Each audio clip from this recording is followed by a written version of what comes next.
জীবনের ভার বইতে পারা সহজ কাজ নয়। প্রতিনিয়ত বিভিন্ন বাধা বিপত্তি ঘাত প্রতিঘাত আমাদের জীবনকে দুর্বিষহ করে তোলে। আমরা টুকরো টুকরো হয়ে ভেঙে পড়তে থাকি। আমরা প্রতিনিয়ত হাঁপিয়ে উঠি এই ভার বইতে।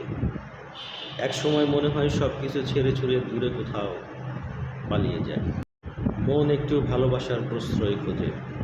শরীর জুড়ে অসম্ভব ক্লান্তি।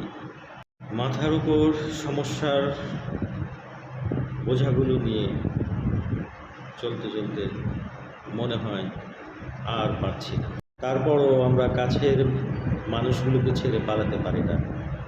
পথ ঘাট মাঠ পেরিয়ে কোথাও একাকী নির্জন স্থানে চলে যেতে পারি না। ভালোবাসা মায়ার বাঁধনে জড়িয়ে থাকা মানুষগুলোকে ভালো রাখতে নিজের ভেতরটা এক সময় শূন্য হয়ে যায়। তারপরও নিজেকে বোঝাই যে আমরা ভালো আছি। আর কিছু মানুষ এই ভার বইতে না পেরে অবশেষে মিলিয়ে যায় অসীম। আর তাই অন্যরা আপনাকে ভালো রাখার জন্য কী করলো বা না করলো সেই দিকে চিন্তা না করে নিজেকে একটু সময় দিও। নিজেকে ভালো রাখার চেষ্টা করুন। নিজের ছোট ছোট ইচ্ছা, নিজের ছোট ছোট প্রত্যাশাগুলো পূরণ করুন। কারণ নিজেকে যদি নিজে ভালো রাখতে না পারেন তাহলে অন্যর ভালো করবেন কীভাবে?